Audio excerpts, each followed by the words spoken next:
Και τώρα, φίλες και φίλοι, έχω τη χαρά και την τιμή να έχω κοντά μου τον Σύμβουλο Ψυχικής Υγείας, Παναγιώτη Γεωργάκη, με τον οποίο θα μιλήσουμε για την ασθένεια της εποχής, που είναι οι αγχώδεις διαταραχές. Δυστυχώς μας απασχολούν, νομίζω, όλους πλέον. Κύριε Γεωργάκη, ευχαριστώ πάρα πολύ για την αποδοχή της πρόσκλησης στην εκπομπή. Είναι τεράστια η τιμή.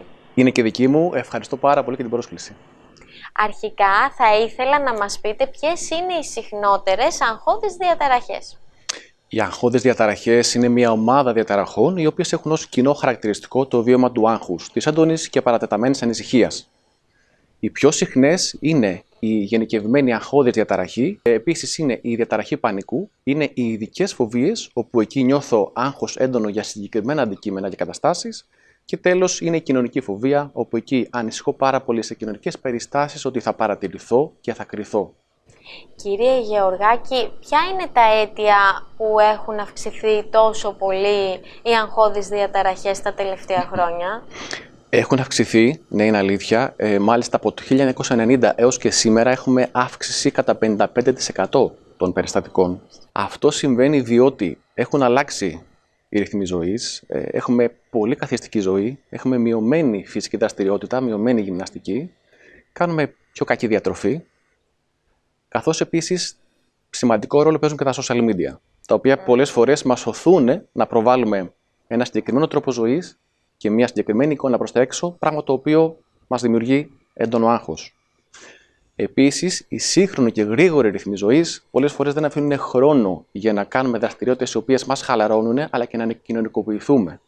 Τέλος, οι ρυθμοί αυτή ζωής οι γρήγοροι επηρεάζουν και τους γονείς, οι οποίοι δεν έχουν πάντα το χρόνο να μείνουν με τα παιδιά τους, ειδικά τα πρώτα χρόνια, πράγμα το οποίο είναι απαραίτητο ώστε το παιδί να αναπτύξει τους μηχανισμούς που θα αξιοποιήσει στο μέλλον για να ρυθμίσει το δικό του άγχος. Κύριε Γεωργάκη, αναφέρατε τις κρίσεις πανικού που είναι πάρα πολύ συχνές, το βλέπουμε και από τα μηνύματα των τηλεθεατριών μας και των τηλεθεατών. Θα ήθελα να μας πείτε ποια είναι τα συμπτώματα.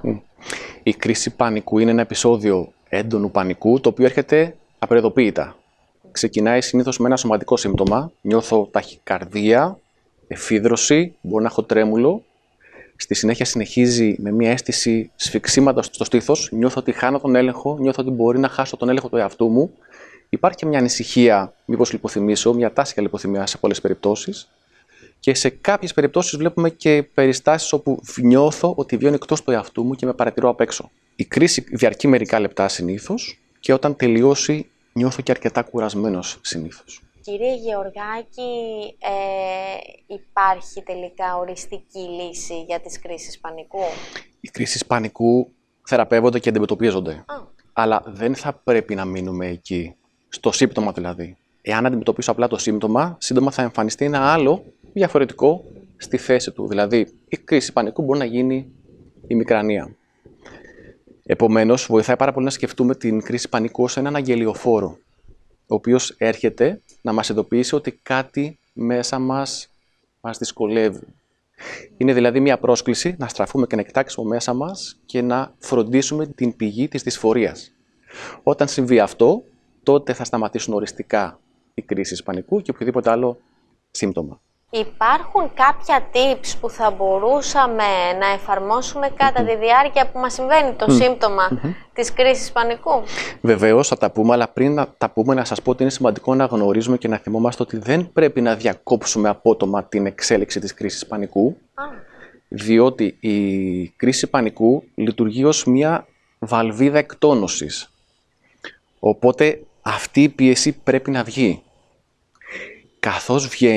Καθώς γίνεται σταδιακά αυτή η διαδικασία, εμείς πρέπει να παραμείνουμε γειωμένοι στο εδώ και τώρα, στην παρούσα στιγμή, για να μην μας καταπιεί ο φόβος που συνοδεύει την κρίση πανικού.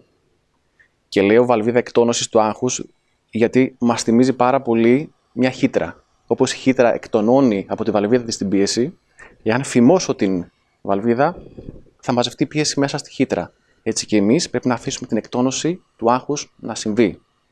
Και το κάνουμε σταδιακά και αρμονικά με τις τεχνικές που θα σας πω τώρα αμέσως. Δύο είναι πολύ εύκολες που μπορούμε να αξιοποιήσουμε και να ακολουθήσουμε. Η πρώτη είναι να εισπνεύσω 2 φορές κοφτά από τη μύτη και να έχω μια μακρά εκπνοή από το στόμα, δηλαδή κάνω όσες φορές χρειαστεί για να ηρεμήσω. Και η άλλη είναι να παρατηρήσω οπτικά 2 πράγματα στο περιβάλλον, ένα αυτοκίνητο και ένα ποδήλατο, και να μυρίσω κάτι στο περιβάλλον, π.χ. την κολόνια στο μανίκι μου. Αυτές οι 2 τεχνικές με κρατάνε σε επαφή με το περιβάλλον και παραμένω εκεί στη στιγμή μέχρι να ηρεμήσω και να φύγει τελείως η κρίση. Τραβάουν λίγο την προσοχή, έτσι. Ναι, κοιτάμε το περιβάλλον, μένουμε σε επαφή με αυτό. Κύριε Γεωργάκη, αυξάνονται ή εμφανίζονται και για πρώτη φορά οι κρίσεις πανικού μετά από την απόκτηση τέκνου? Ισχύει αυτό? Τι είναι αυτό που προκαλεί αυτό το σύμπτωμα? Ναι. Το να αποκτήσουμε ένα παιδί σίγουρα προκαλεί ανησυχία σε κάθε γονιό. Γνωρίζουμε ότι ένα 10 με 20% των νέων γονιών παρουσιάζουν τόσο έντονο άγχος, το οποίο μπορεί να θεωρηθεί διαταραχή. Τώρα, εάν υπάρχει ιστορικό αγχώδιο διαταραχής και γίνει ο γονιός, σίγουρα αυτή μάλλον θα εμφανιστεί ξανά και ίσως και πιο έντονα. Αυτό συμβαίνει διότι με τη γέννηση του παιδιού γεννιέται και ο γονιός. Και όπως το παιδί είναι πρωτόπυρο στη ζωή, έτσι και ο γονιός είναι πρωτόπυρος στο ρόλο του γονιού. Και πώς είναι επόμενο, αυτό γεννάει μια ανησυχία. Ιδιαίτερα για τη μητέρα. Εάν τώρα το περιβάλλον της μητέρας της ενοχοποιήσει αυτή την ανησυχία, η ανησυχία αυτή θα γίνει έντονο άγχος. Άρα, όπως καταλαβαίνουμε, η σχέση στο ζευγάρι αλλάζει, οι δυναμικές αλλάζουν, το ζευγάρι αναδιοργανώνεται, καθώς επίσης αλλάζει πάρα πολύ και η καθημερινότητα. Αυτοί είναι οι 2 βασικοί λόγοι που έχουμε εμφάνιση άγχους και ανησυχίας. Τώρα, πρόσθετοι παράγοντες άγχους για ένα ζευγάρι και για τους νέους γονείς είναι η οικονομική τους κατάσταση, η αλλαγή στις ορμόνες στο σώμα της μητέρας, ορμόνες οι οποίες είναι κρίσιμες και έχουν άμεση σχέση με την ικανότητά της να ρυθμίζει το άγχος, και τέλος έχει να κάνει πάρα πολύ και με τον ύπνο. Ο ύπνος και τα μοτίβα ύπνου κάπως απορριθμίζονται και αυτό επηρεάζει πάρα πολύ την ρυθμίση του άγχους. Με το θυλασμό, με το μωρό που ξυπνάει. Ακριβώς. Έχουμε ξυπνήματα, έχουμε υποχρεώσεις και όλο αυτό λίγο μας διαταράσει. Τι μπορώ να κάνω ώστε να μην μεταφέρω όλο αυτό το άγχος στο παιδί? Είναι πλέον γνωστό ότι ένα παιδί το οποίο θα μεγαλώσει με γονείς οι οποίοι βιώνουν έντονο άγχος είναι 4 φορές πιο πιθανό να εμφανίσει κάποια αγχώδη διαταραχή στο μέλλον. Επομένως, είναι σημαντικό για τον γονιό να διαχειριστεί και να μεταβολήσει αυτό το άγχος. Για να γίνει αυτό, αρχικά θα πούμε στις μητέρες να θυμούνται και να γνωρίζουν το εξής. Ένα νέο παιδί πάντοτε μονοπολεί την προσοχή της και τη φροντίδα της. Αυτό έχει ως συνέπεια να νιώθει η μητέρα αντιφατικά συναισθήματα μέσα της. Να νιώθει θυμό και αγάπη ταυτόχρονα για το παιδί.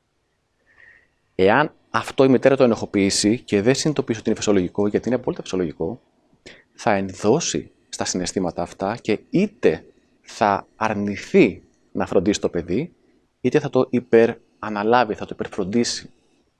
Και οι 2 καταστάσεις επηρεάζουν σημαντικά την ανάπτυξη του παιδιού, την ψυχική ανάπτυξη του παιδιού. Και το πιο σημαντικό είναι η επικοινωνία μέσα στο ζευγάρι. Οι γονείς να μιλάνε μεταξύ τους, να μοιράζονται ανησυχίες και να συζητάνε ανοιχτά για αυτές. Όσο πιο καλά και όσο πιο συχνά το κάνουν αυτό, τόσο η ανησυχία μειώνεται και γίνεται πιο εύκολη για τους 2.